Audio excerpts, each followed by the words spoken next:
Muy bien, y cuando son exactamente las 8:32, vamos a dar inicio a nuestro segundo encuentro síncrono de la unidad curricular Atención a la Diversidad. ¿Quién les habla? El licenciado Omar González, su tutor influencer, y estaremos trabajando hoy con nuestro segundo encuentro síncrono de las unidades curriculares 3 y 4 correspondientes para este segundo encuentro. Entonces, es importante resaltar que la unidad 3 específicamente tiene como contenido la inclusión educativa de personas con discapacidad en el siglo XXI. Es importante destacar que este núcleo temático en el cual se desarrollan estrategias psicoeducativas para la inclusión de personas con discapacidad a través del currículum inclusivo de los estudiantes con necesidades especiales para prevenir las barreras de aprendizaje. Y para ello se estará puntualizando en diferentes temas e investigaciones para la mayor comprensión de este y para los elementos que están presentes en esta unidad curricular. La invitación a disfrutar de este espacio, ver los desafíos y todos los elementos que se tienen previstos en esta unidad número 3. Bien, sin más preámbulos, la agenda que tenemos previstas para hoy es, como le dije anteriormente, darle la más cordial bienvenida. Vamos a trabajar con el contenido, tendremos unos ciclos de preguntas. Conversaremos sobre la actividad evaluativa prevista para esta unidad 3 y 4 y todos los elementos que se tienen previstos en ese mismo orden de ideas.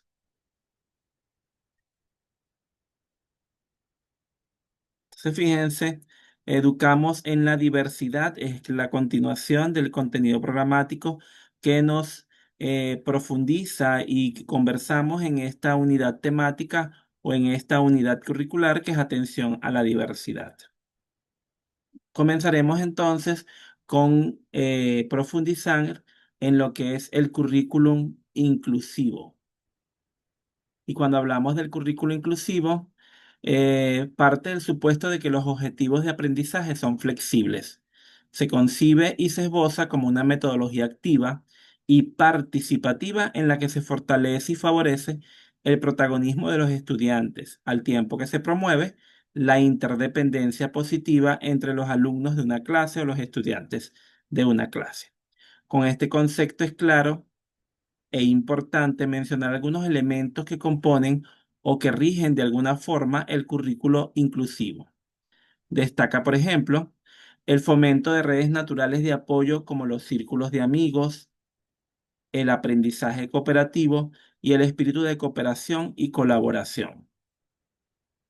De igual forma, la adaptación del aula, el sistema de apoyo, la aplicación habitual de medidas metodológicas extraordinarias y el proyecto curricular no solo se modifica para ayudar al que lo necesita, sino que los demás también se benefician de esa ayuda. Otro elemento importante es la capacitación. La función del profesor consiste en capacitar a los miembros del grupo para que sean capaces de ayudar a los compañeros que sean prioritario poder acompañarlos y brindarles ayuda. La comprensión de las diferencias individuales, realizando actividades que promuevan esa comprensión. De igual forma, debe estar presente la flexibilidad. Hay que fomentar la creatividad y la apertura de la mente. Para profundizar en estos elementos, les invito a revisar un video que se encuentra en el primer apartado del aula virtual que profundiza todos estos elementos.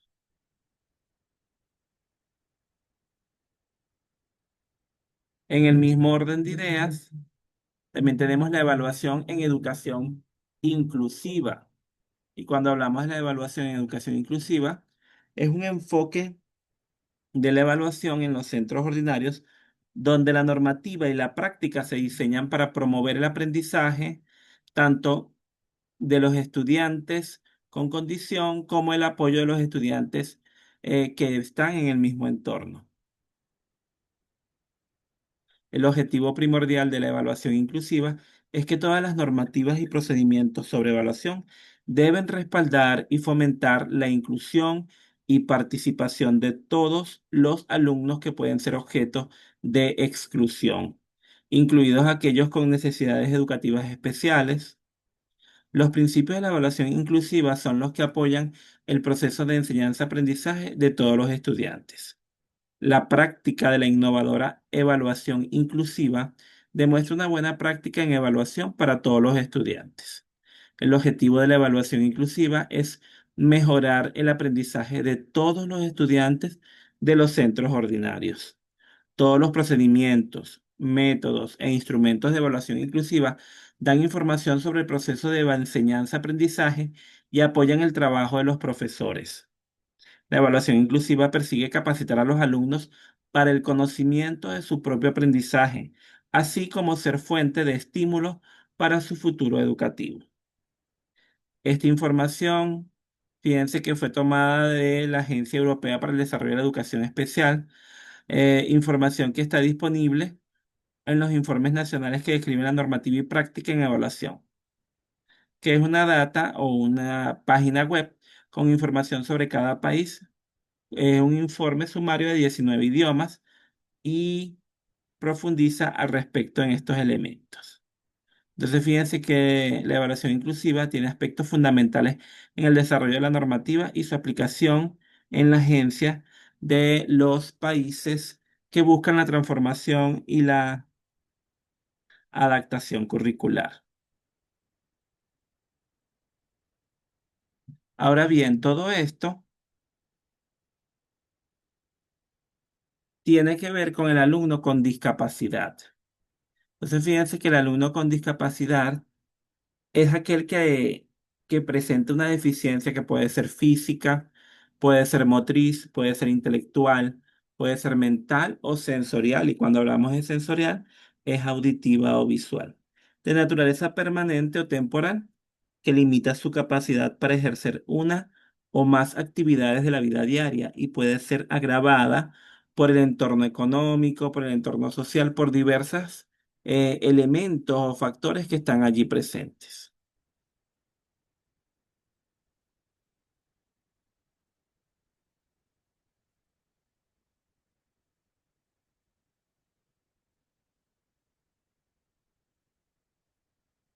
Fíjate que la inclusión de los alumnos con diversidad funcional en las escuelas inicia hace mucho tiempo y lo que se hace es profundizarlo.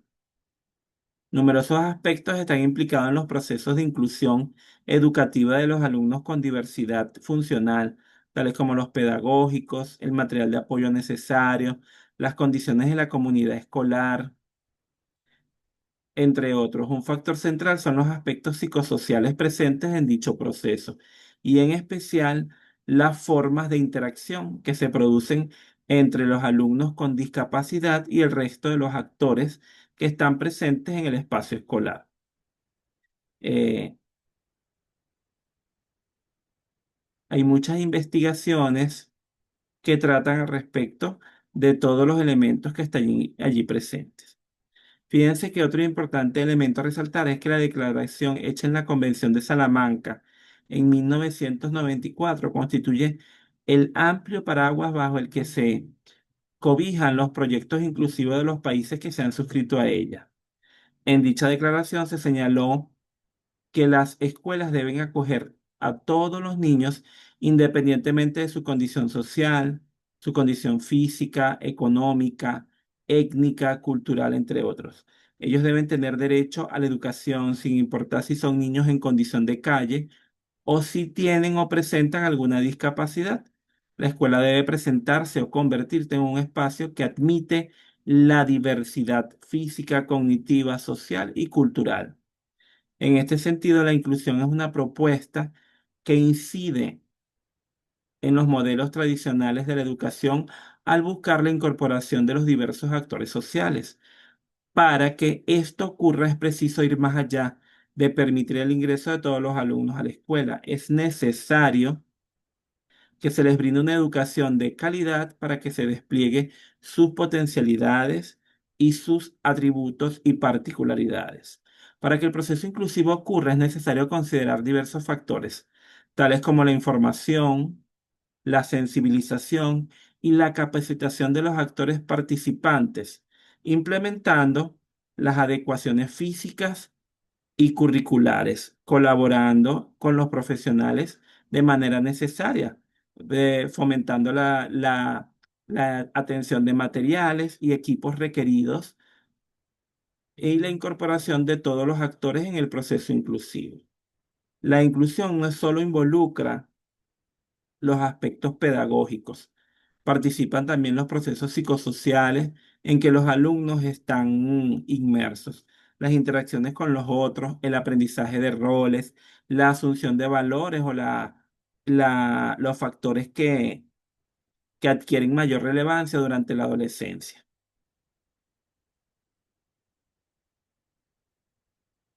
Otro elemento importante son las interfaces sociales. Y cuando hablamos de las interfaces sociales, es un constructo que busca explicar los procesos involucrados en los que interrelacionan actores sociales de saberes culturales, disímiles y hasta opuestos. La interfaz social se refiere al punto o espacio en que los dichos actores entran en contacto y se relacionan para alcanzar un propósito o metas determinadas. Lo anterior queda ejemplificado en la investigación hecha por diferentes autores que trabajan en diferentes países. Es importante considerar la interfaz como una entidad organizada de relaciones e intencionalidades entrelazadas, no importando tanto lo que en sí los actores tienen por separado, sino el estudio de la confluencia en el ámbito psicosocial, en la que se enlazan experiencias sociales y de vida diversa. Todo esto señala que no las interfaces no son fijas ni estáticas. En ellas se dan puntos de encuentro entre los actores, sus procesos dinámicos, siempre en movimiento. A mayor flexibilidad de las interfaces, por consiguiente, va a haber mayor posibilidad de una mejor interacción.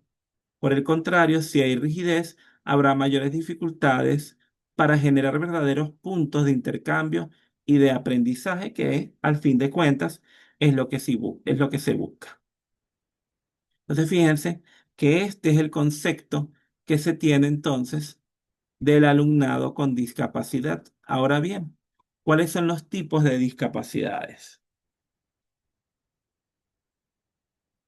Vemos, por ejemplo, discapacidad física y es aquella que ocurre al faltar o quedar muy poco de una parte del cuerpo, lo cual impide a la persona desenvolverse de manera convencional. Tenemos la discapacidad sensorial, que corresponde al tipo de personas que han perdido su capacidad visual o auditiva y a quienes presentan problemas al momento de comunicarse o utilizar el lenguaje. Tenemos la discapacidad intelectual, que es aquella que presenta una serie de limitaciones en las habilidades diarias de una persona que le permiten o no le permiten aprender y le sirven para responder a distintas situaciones en la vida.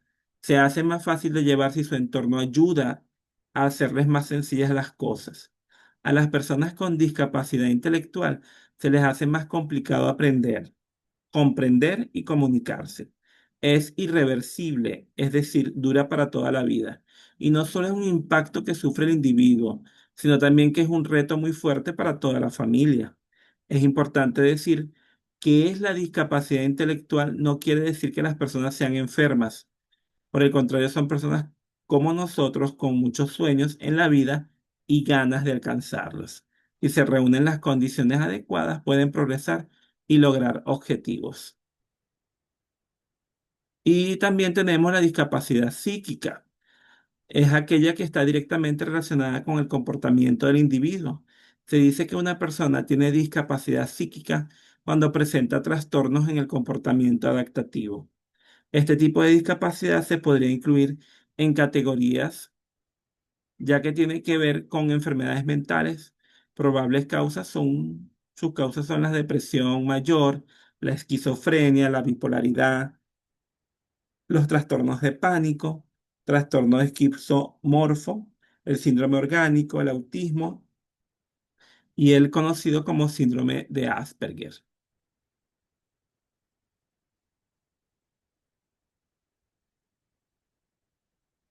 Bien, otro elemento importante a destacar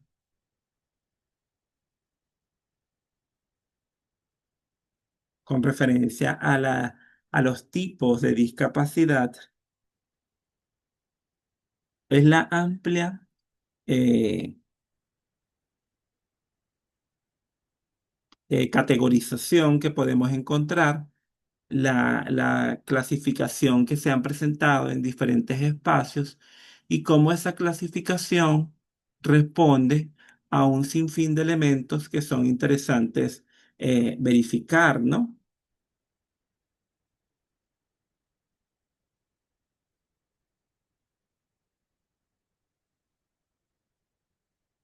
Entonces, por ejemplo,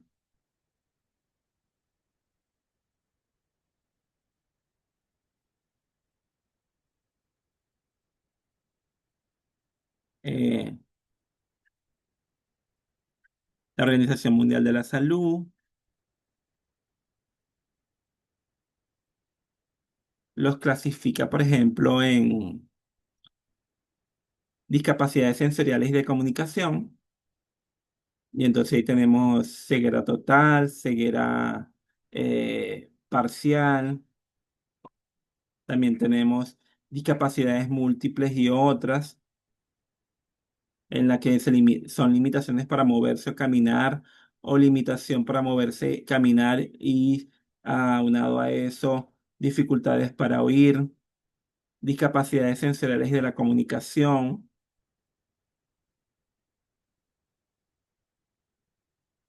que tenemos insuficiencias específicas del grupo de discapacidades sensoriales o de comunicación, discapacidades motrices, tipo de discapacidad no específicas, descripciones que nos corresponden, discapacidad para ver, discapacidad para oír, discapacidad para hablar, que es conocida por allí como mudez, discapacidad de la comunicación y comprensión del lenguaje, insuficiencias específicas del grupo, discapacidad de las extremidades inferiores, discapacidad de las extremidades superiores, insuficiencias específicas del grupo de discapacidad motor, discapacidades intelectuales, entre ellas retraso mental, discapacidades conductuales y otras mentales, insuficiencias específicas del grupo de discapacidades mentales,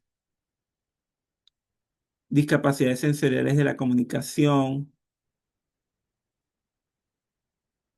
Tenemos también la ablexia, las afecciones de la retina, las alteraciones campimétricas, la ambliopia, la buftalmia, y cada una de estas subcategorías, a su vez, tienen toda una clasificación y responden a unas particularidades en la sintomatología que se presenta. Todo eso lo pueden profundizar y lo pueden indagar en el material que está previsto en el aula. Les invito a revisarlo porque el material está bien completo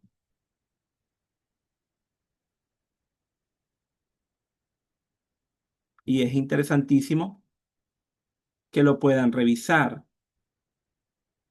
Y esto le va a permitir entonces manejar con propiedad cada uno de los conceptos y la clasificación, que es lo más importante, poder estar más o menos claros al respecto, tener eh,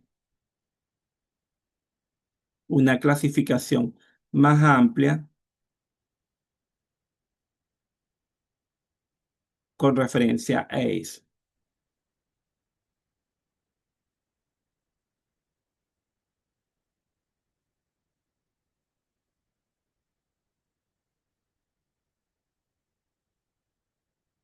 Bien, seguimos avanzando. Tenemos entonces las necesidades educativas especiales y aquí se sigue profundizando al respecto y, por ejemplo, tenemos, bueno, las visuales, como les dije anteriormente. Cuando un estudiante presenta ceguera total o una discapacidad visual significativa en ambos ojos con la mejor corrección óptica indicada para una agudeza visual igual o inferior a 0,3 en la escala de Wechsler, esto se denomina discapacidad visual. Por el contrario, en el ojo con mayor visión y mejor corrección, un campo visual de 10 grados o menos, su capacidad para estudiar en la escuela se ve significativamente afectada, obviamente por la discapacidad. Algunos de los criterios para tener en cuenta ante la presencia de un alumno con alguna discapacidad visual en el aula, el profesorado debe considerar los siguientes aspectos para su obtención educativa. Por ejemplo, el equipo docente ha de conocer el manejo y saber utilizar las adaptaciones de acceso al currículo cuando procedan, así como el plan de evaluación. En los desplazamientos se debe ofrecer el brazo, caminando ligeramente por delante del alumno o la estudiante, advirtiéndole de los posibles obstáculos. Se debe respetar el orden y la ubicación de los diferentes elementos del aula y del centro. Se le comunicará y advertirá cualquier cambio de distribución que se lleve a cabo. Por lo tanto, el estudiante con restos visuales debe sentarse en primera fila, frente a la pizarra, con el fin de evitar el sobreesfuerzo que debe emplear en mirar e interpretar lo que ve, y de espaldas a la luz para evitar deslumbramientos o que le afecte los reflejos de la pizarra.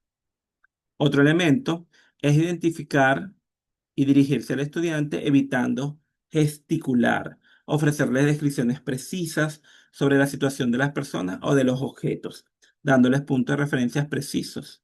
Al hacerle entrega de objetos, hay que indicarle de qué se trata y en qué lugar se localizan para facilitar la comprensión del alumno o de la alumna. Las explicaciones deben ser lo más detalladas posible sin excederse en estas. Se debe respetar su ritmo de trabajo, que por consiguiente suele ser más lento, ofrecerle más tiempo para realizar las tareas o reducir el número de actividades, respetando los contenidos a tratar y teniendo en cuenta la calidad más que la cantidad de los ejercicios, actividades y tareas a realizar. Si el alumno usa el código tinto, se debe facilitar el material impreso con las ampliaciones que éste precise, según sus necesidades, asegurando siempre un buen contraste en colores pastel, amarillo o rosa y evitando rayas, manchas o brillos. La coordinación del profesorado con el especialista de apoyo al alumno con discapacidad visual es imprescindible, ya que, entre otras cuestiones, este último debe saber con la debida antelación no inferir a los 15 días los materiales adaptados, transcritos a Braille, si es el caso, y para que disponga de la documentación al mismo tiempo que sus compañeros. Se debe permitir al escolar un mayor tiempo para realizar las pruebas, así como el uso de ampliaciones y transcripciones según procedan y según la discapacidad que él presente. De igual forma, todo esto hay información ampliada en el aula. En el caso de las deficiencias auditivas, si el alumno tiene sordera, de transmisión neurosensorial o mixta, se considera que tiene necesidades educativas especiales.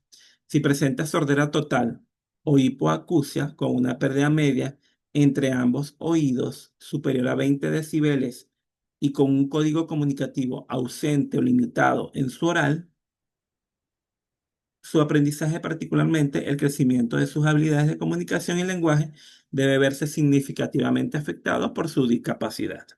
Si su índice general es inferior a dos desviaciones típicas con respecto a estudiantes de su edad cronológica y entorno sociocultural, se considera que presenta dificultades graves en el desarrollo de la comunicación y el lenguaje, criterios a tener en cuenta para la atención del estudiante con dificultades auditivas. Ante la presencia en el aula ordinaria de un estudiante con discapacidad auditiva, el profesor debe considerar los siguientes elementos. Primero, procurar minimizar el ruido ambiental, garantizando óptimos niveles de escucha. Se debe situar en el aula de forma que pueda estar cerca del maestro y poder ver siempre la cara del docente y la del compañero que habla. Conviene además que se sitúe al lado de un compañero o compañera al que pueda preguntar y que le pueda orientar en la actividad que se está realizando. El equipo docente ha de conocer el manejo y el uso de las adaptaciones de acceso al currículo, cuando procedan, así como el plan de evacuación, si debe hablar con articulación clara, sin exagerar, apoyándose de gestos naturales, favoreciendo la lectura labiofacial. El profesorado empezará a hablar cuando el alumnado con discapacidad auditivo lo esté mirando. De lo contrario, hay que reclamar su atención dando unos golpecitos en la mesa o muy bien moviendo la mano en un espacio visual. No olvidar nunca escribir en la pizarra aquella información esencial que requiere una acción o una responsabilidad por parte del estudiante. Por otra parte, se debe considerar que los libros de texto pueden no ser del todo accesibles al estudiante con discapacidad auditiva, por la complicación de las frases o por el vocabulario que usan. Por lo tanto, requieren su adaptación por parte del profesorado del área o materia. Además, se debe hacer uso de esquemas, mapas conceptuales o cualquier otro organizador gráfico. Por otra parte, el profesorado con estos escolares en el aula ha de usar abundantes recursos gráficos y visuales, de forma que puedan ver el dibujo y la cara del docente de manera simultánea. Y también debemos asegurarnos que el escolar entienda los enunciados, aclarando y adaptando el enunciado, acompañándolo con indicadores visuales y gráficos. También se debe permitir un margen mayor de tiempo para realizar las pruebas y proponer preferentemente pruebas de respuesta corta cuando el tema así lo permita.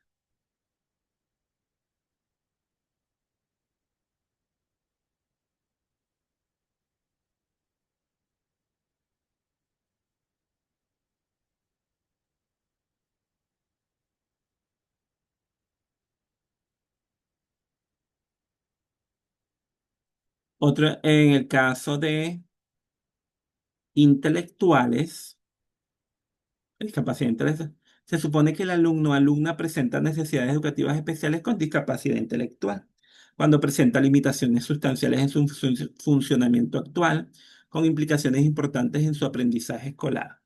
Se caracteriza por mostrar un coeficiente intelectual entre 70 y 75 o, en algunos casos, inferior.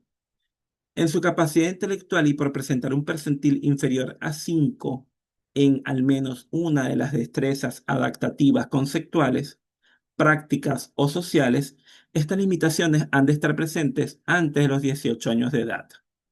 Aunque la discapacidad intelectual puede coexistir con deficiencias sensoriales o motoras, trastornos generalizados del desarrollo, trastornos generalizados o conductuales, trastornos graves, trastornos emocionales o discapacidades específicas del aprendizaje, así como otras influencias extrínsecas.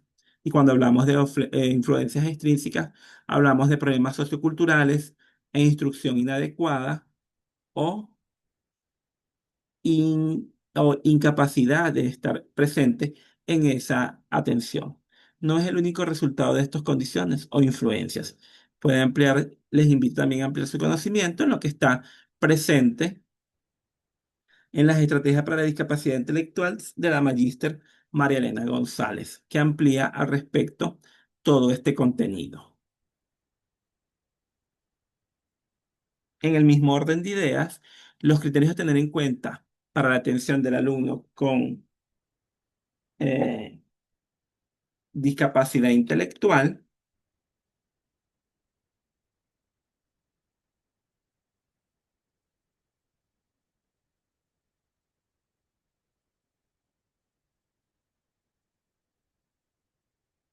ante la presencia de un alumno con discapacidad intelectual en el aula. El profesorado debe considerar los siguientes aspectos para su atención educativa. Permitir que los estudiantes procesen la información de tantas maneras diferentes como sea posible. Los maestros deben ofrecer el material en una variedad de formatos. También deben tener cuidado de no exagerar las presentaciones orales, resaltando los puntos claves, hablando despacio y haciendo que lo pueda seguir a través de los elementos visuales. Hay que recordar que los exámenes escritos consisten en palabras sencillas y preguntas cuyas respuestas pueden ser contestadas de manera diversa, como opción múltiple, verdadero o falso, entre otras. Debe dedicar más tiempo a este tipo de pruebas que a los otros estudiantes en la clase. Las pruebas escritas deben desarrollarse a lo largo de numerosas sesiones, cada una de las cuales debe permitir las señales de apoyo relevantes, como las limitaciones de tiempo y el consejo de revisar el trabajo anterior antes de la entrega.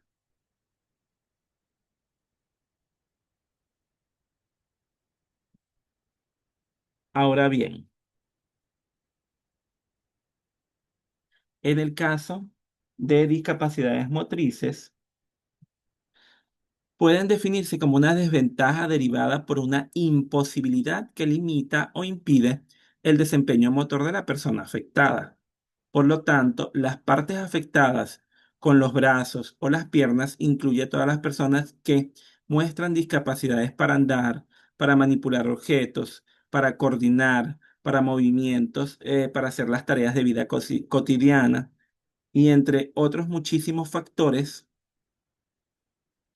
que causan esta discapacidad, entre los cuales podemos encontrar factores congénitos, hereditarios, cromosomáticos o cromosómicos, perdón, por accidentes, enfermedades degenerativas, neuromusculares, infecciosas o metabólicas. Dentro de este grupo se pueden formar tres grandes subgrupos. Por ejemplo, discapacidades de las extremidades inferiores, discapacidad de las extremidades superiores insuficientemente especificadas del grupo de discapacidades motrices. Por ejemplo, en las discapacidades superiores, tronco, cuello y cabeza, en este subgrupo está comprendida las personas que tienen restricciones para andar o moverse debido a la falta parcial o total de sus piernas. También están incluidas aquellas personas que aunque tienen las piernas, no pueden moverlas o sus movimientos son insuficientes para poder desplazarse por sí mismas. Por último, queda que, por decir que también están incluidas las personas con cojera. También tenemos discapacidades de las extremidades superiores, amputación de brazos, acortamiento óseo, atrofia muscular, artritis reumatoidea, artritis grave, displasia de brazos, dedos unidos de manos, entre otros. Y en las insuficientes especificadas en los grupos de discapacidades motrices. Dentro de este subgrupo encuentran las descripciones que no están especificadas en los subgrupos anteriores, algunas como anquilodactilia, incapacitante, displéjico, paralítico, fiebre reumática, invalidante. Todo esto, también hay un material que permite profundizar con referencia, con unos videos bien interesantes que ustedes revisen que están presentes en el aula. En el caso del lenguaje, esta como función psíquica superior surge con con la propia existencia de la humanidad y se establece en el elemento esencial de las relaciones sociales. El lenguaje está integrado por tres componentes: el fónico, el léxico y el gramatical, y estos están estrechamente relacionados entre sí y con la evolución física y psíquica. Según la relación del lenguaje se distinguen dos procesos de percepción o comprensión del habla y su reproducción o realización, que es el lenguaje expresivo, cuya formación depende de las condiciones anatómico-fisiológicas individuales y las relaciones interpersonales. De esta interrelación emergen mecanismos del sistema funcional verbal y generación del enunciado que instituye el lenguaje como función psíquica.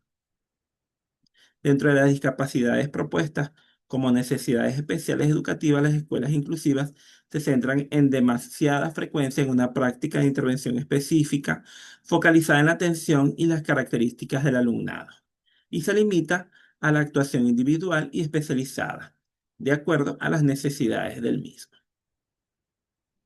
En el caso, por ejemplo, del autismo, en términos generales, podemos decir que el TEA es una condición que limita o dificulta el desarrollo integral de la incorporación regular de la persona a la sociedad en forma autónoma y sin relacionamiento interpersonal, y está caracterizado por provocar una serie de dificultades en la comunicación y en la interacción social, así como por la existencia de un comportamiento estereotipado. Resulta claro que la innovación y aplicación de técnicas pedagógicas que estimulen a los estudiantes que presentan un TEA pueden constituir un apoyo de entidad para su desempeño académico. En el caso del síndrome de Down, las necesidades especiales relacionadas con el tipo de respuesta educativa y su organización van direccionadas a los centros educativos los mismos deben garantizar para la satisfacción de las necesidades educativas especiales anteriormente mencionadas una respuesta educativa personalizada y diferencial. Medidas educativas que, aunque similares para la mayoría de los alumnos con síndrome de Down, dependen de las características individuales, así como del contexto en el que se apliquen. No siempre, de forma general, se aplicarán las siguientes estrategias: la realización de una evaluación psicopedagógica de sus competencias curriculares y su estilo de aprendizaje, la elaboración de una estrategia en la que se establezca una propuesta curricular ajustada a las necesidades del alumno con el referente del currículo ordinario, el empleo por parte de todos los profesionales de la educación que participan en su proceso de enseñanza-aprendizaje de las estrategias metodológicas adecuadas a su estilo de aprendizaje, análisis de tarea de apoyo y refuerzo continuo para la realización de las actividades que se irán debilitando progresivamente hasta conseguir el aprendizaje autónomo, empleo de claves referenciales, visuales y gráficas.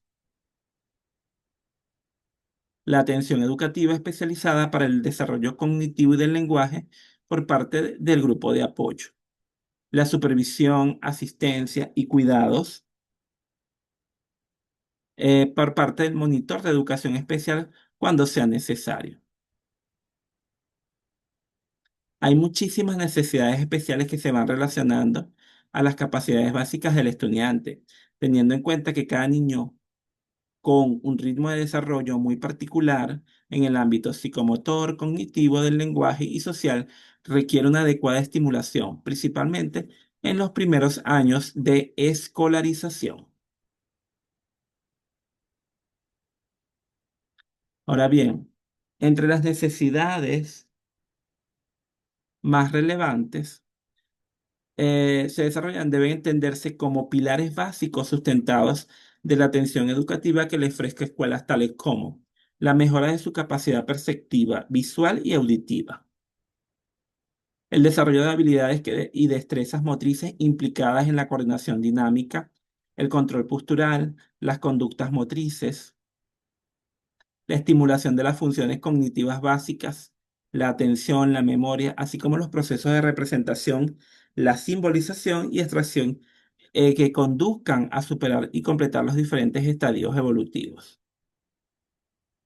La adquisición y consolidación del lenguaje oral expresivo y comprensivo, atendiendo tanto a la voz y a la articulación de los sonidos de la lengua, así como la comprensión y construcción del discurso. Apoyo en estrategias de comunicación aumentativa para el refuerzo de conceptos como medio expresivo, gestos, pictogramas, entre otros.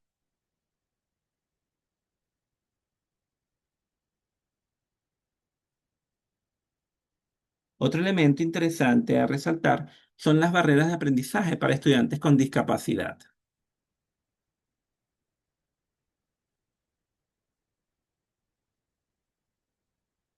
Fíjense que para contextualizar esto, se entiende como barreras para el aprendizaje las dificultades que experimenta cualquier estudiante para acceder al aprendizaje de forma esperada. Se considera que las barreras de aprendizaje surgen de la interacción entre los estudiantes y los contextos, las personas, las políticas, las instituciones, las culturas y las circunstancias sociales y económicas que afectan la vida, la cual se da dentro y fuera de la escuela. Entonces podemos señalar, identificar en primera instancia las características de los estudiantes y establecer un proceso de enseñanza-aprendizaje personalizado.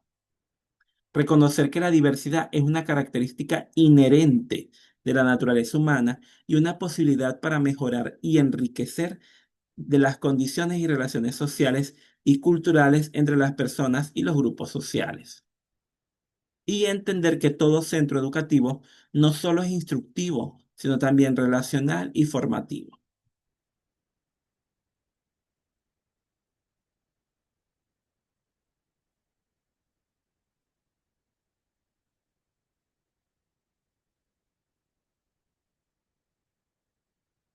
Ahora bien, otro elemento interesante a resaltar es el acoso escolar de las personas con discapacidad. Los niños con discapacidades corren mayor riesgo de ser acosadas. Una cantidad indeterminada de factores como por ejemplo la vulnerabilidad física, desafíos de habilidades sociales o entornos intolerantes. Las investigaciones sugieren que algunos niños con discapacidad también pueden volverse victimarios. Los niños con necesidades especiales como con epilepsia o alergias a ciertos alimentos también tienen mayor riesgo de sufrir acoso. En estos casos, el acoso no solo es grave, es una cuestión de vida o muerte. Dado que tener necesidades específicas de atención médica debido a una condición de salud mental, neurológica, física o del desarrollo puede presentar obstáculos para los niños y las personas. Este es un tema preventivo y aquí es donde las escuelas de inclusión juegan un papel crucial. Mientras aprenden a navegar situaciones sociales en las escuelas y en la vida, los jóvenes deben lidiar con ellas. El acoso y el ciberacoso son realidades tristes para muchos jóvenes, pero es más probable que afecten a los niños con necesidades especiales de atención médica y de sus compañeros. Un motivo por el que los niños y adultos jóvenes con necesidades especiales pueden tener mayor riesgo de acoso es la falta de apoyo de sus pares. Tener amigos que son respetados por otros pueden prevenir y proteger contra el acoso. El 95% de los alumnos con discapacidades de 6 a 21 años asistieron a escuelas públicas en el año 2017. Sin embargo, los niños con necesidades especiales pueden tener dificultades para desenvolverse en la escuela, problemas para comunicarse y explorar las interacciones sociales, o bien pueden mostrar signos de vulnerabilidad y angustia emocional. Estos desafíos pueden hacer que los perciban como diferentes y aumentar sus riesgos de agresión por parte de sus pares. Las personas jóvenes con necesidades especiales pueden beneficiarse con los enfoques individualizados y para toda la clase que aborden los efectos específicos de su condición y los prevenga de convertirse en un objetivo o responsables del acoso. Los profesores, personal de escuela y otros alumnos deben comprender los impedimentos específicos de la afección de un niño para que pueda desarrollar estrategias y formas de ayudarlos a partir de tener éxito con la clase y con sus pares. Todo esto implica que debemos generar espacios de atención y en especial en los trabajos con un enfoque grupal. Los trabajos con un enfoque grupal fomentan las relaciones entre pares y ayudan a los alumnos a desarrollar empatía. A continuación se mencionan algunos elementos o estrategias. Por ejemplo, involucrar a los alumnos en el desarrollo de actividades de alto interés en las que todos desempeñan un papel en el diseño, ejecución o participación de la actividad. Ofrecer información general e inicial a los pares sobre los tipos que requieren los niños con necesidades especiales. Crear un sistema de compañerismo para los niños con necesidades especiales. Involucrar a los alumnos en estrategias de adaptación en el aula.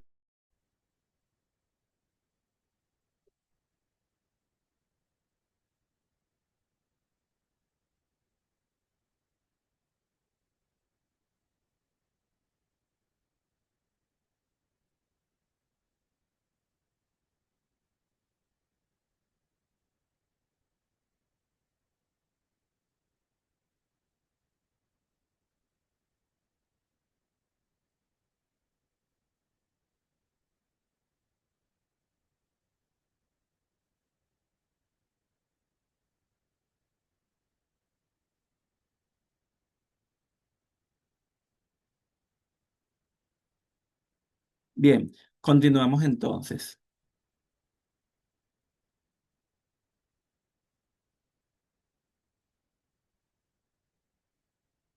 Realizar actividades y de aprendizajes grupales, como les dije anteriormente.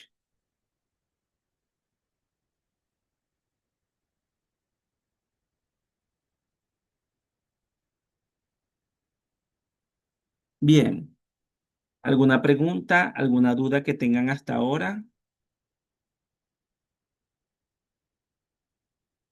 Vamos a dar 2 minutos para que ustedes hagan sus preguntas.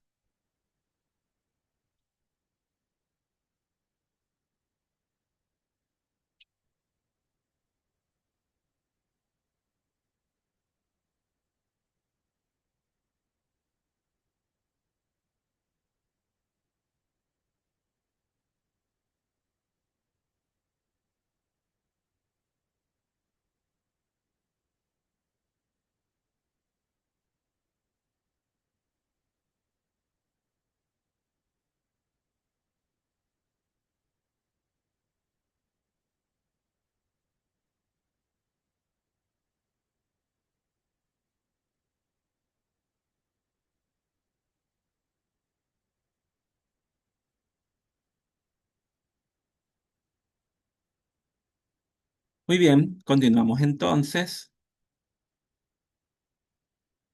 con el contenido de la unidad número 4, entornos aumentados de aprendizaje para la diversidad estudiantil.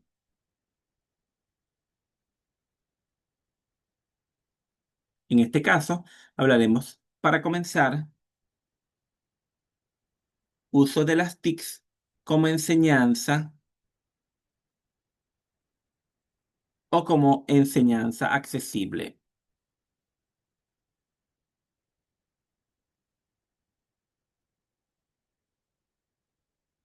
Bien, las llamadas TICs, tecnología de la información y la comunicación, están cambiando el ecosistema de la enseñanza porque contribuyen con grandes primacias o primacías para todos los individuos que intervienen en el proceso. Las TIC son herramientas que fortalecen la enseñanza y el aprendizaje, así como aumentan las oportunidades para acceder al conocimiento, desarrollar habilidades colaborativas e inculcar valores positivos a los estudiantes. Sin lugar a dudas, la tecnología de la información y comunicación han venido para quedarse. Entre los múltiples beneficios que aportan a la educación, las TIC están ayudando a transformar la enseñanza y la forma de relacionarse en las aulas de alumnos y profesores. De hecho, el uso de estas tecnologías en estos tiempos de pandemia y pospandemia y han servido para confirmar su utilidad. De esta manera, los escolares pueden seguir aprendiendo en cualquier circunstancia. Cuando se abordan este tipo de temas relacionados a la educación y las formas nuevas de aprendizaje, es importante conocer las ventajas y desventajas que ofrecen. Entre las ventajas se pueden mencionar por lo menos 10 tomadas de material de consulta. Por ejemplo, facilitan la comprensión. El uso de las herramientas tecnológicas motiva y hace que los estudiantes mantengan la atención más fácilmente. Así los contenidos se asimilan con mayor rapidez, fomentan la alfabetización digital y audiovisual. Los alumnos adquieren las competencias digitales y audiovisuales necesarias para su futuro profesional. Por otra parte, aumentan la autonomía. Otra de las ventajas es que ayudan a las personas a ser más autosuficientes y resolutivas. Enseñan a trabajar y a colaborar en equipo. Puede que resulte contraintuitivo, pero una de las grandes ventajas de las TIC en la educación es que fomenta la interacción interpersonal, ayudan a desarrollar un pensamiento crítico, abren al alumno un gran número de puntos de vista, flexibilizan la enseñanza, presenta la ventaja de que los alumnos pueden seguir ritmos distintos en todo su aprendizaje. Esto es posible gracias al acceso a contenidos adicionales o a materiales de apoyo dependiendo de las necesidades específicas de cada uno. Agilizan la comunicación, incrementan la motivación. Desde que se comenzaron a utilizar estas herramientas digitales en el aula, los alumnos se encuentran más motivados para afrontar las diferentes áreas que estudian. Todos los educadores han tenido que reciclarse para utilizar estas herramientas y cambiar la forma en que enseñan en las aulas. La continua evolución de las TIC representa una ventaja para la educación, ya que con su desarrollo poco a poco ayudan a incrementar la calidad de la enseñanza. Aprovechan los métodos de aprendizaje de sus procesos. Las nuevas tecnologías en la educación, especialmente aquellas que dan acceso a contenidos online, ayudan a optimizar el tiempo de estudio.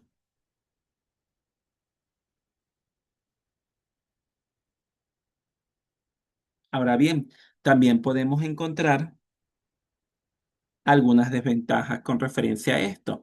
Y podemos decir, por ejemplo, los dispositivos móviles o fijos deben tener una conexión a Internet fijo o móvil. En ocasiones las redes son lentas y dificultan la comunicación o acceso a la información. En el área educativa puede generar distracciones en los estudiantes. Se debe pagar una renta para el Internet. En ocasiones desplaza la comunicación cara a cara. Son algunas de las desventajas que podemos citar. Ahora bien, las TIC al servicio de la inclusión educativa. Imposible dejar a un lado la inclusión educativa en este rubro tan importante a la hora de enseñar y, como no, a la hora de aprender desde las necesidades especiales de acuerdo a un estudio del Observatorio de la Discapacidad Física. Dos de cada tres personas con alguna discapacidad física creen que la tecnología ayuda o puede ayudar a la mejora de su bienestar. Casi un 70% de las personas se conecta con alguna frecuencia a Internet. de los cuales más de la mitad utiliza la red para comunicarse o relacionarse con otras personas, y más del 60 dispone de un teléfono móvil inteligente o de alta gama. Las TICs, por sus siglas, Tecnología de la Información y Comunicación, se han convertido en el principal aliado de la población con discapacidad, contribuyendo a un desarrollo más autónomo de sus actividades diarias y aportando representativamente a mejorar su calidad de vida. Actividades tan básicas como la educación y las relaciones interpersonales se han visto modificadas por estos avances tecnológicos. Además de facilitar el acceso a la información y potenciar las capacidades de las personas, estas tecnologías sirven como herramienta educativa para modificar la actitud de las personas hacia la discapacidad, contribuyendo a una educación inclusiva y de calidad. Ahora bien, otro elemento que tenemos que tomar en consideración es el ciberbullying o el ciberacoso, el acoso escolar en alumnados con discapacidad. Todos somos vulnerables al acoso a través de las redes sociales y medios de comunicación cibernéticos, pues están a la orden del día. Sin embargo, las niñas y los niños con diversidad funcional pueden sufrir aún más riesgo de este tipo de maltrato. Según varios estudios, demuestran que estos van desde agresiones físicas, psicológicas, como la humillación, el engaño o el desprecio, hasta el aislamiento social cuando son excluidos e ignorados por sus compañeros.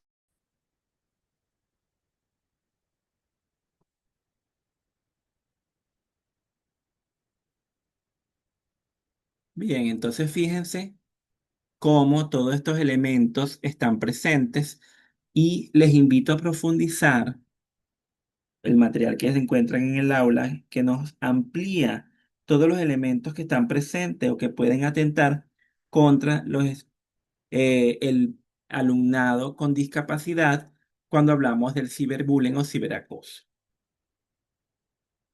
Bien, vamos entonces a conversar un poco sobre la actividad evaluativa que corresponde para esta unidad 3 y 4, que corresponde a la realización del cuestionario. Recuerden que al igual que la unidad 1 y 2, ustedes van a contar con un banco de preguntas que tienen allí aproximadamente 30 preguntas con las cuales ustedes deben realizar su proceso de sistematización, de apuntes, y con eso ustedes van a poder presentar el cuestionario que se encuentra en el aula virtual. Recordemos que tenemos oportunidad hasta el 1 de julio. Es por ello que le invito a que por favor trabajen con tiempo con la realización del mismo. Sin más nada que decirles, quiero agradecer el que se hayan conectado. Gracias por estar acá, gracias por compartir, y nos mantenemos en contacto a través de los medios dispuestos para tal fin.